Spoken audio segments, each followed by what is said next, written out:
Nikhona abazalwane. So uthi Petro lento enibona namhlanje ile ya prophet. Kwasho uNkulunkulu wathi einsukwini zokugcina ngiyawuthulula umoya wami phezulu kwenyama yonke. Athi your sons and daughters shall prophesy. Mayifikile into yasezulwini ishintsha umuntu omusha.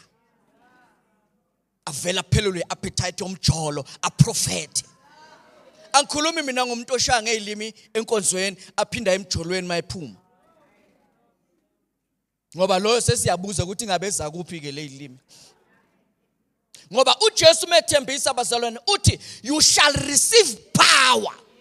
So you can never have this power bese ushawa isono kanje.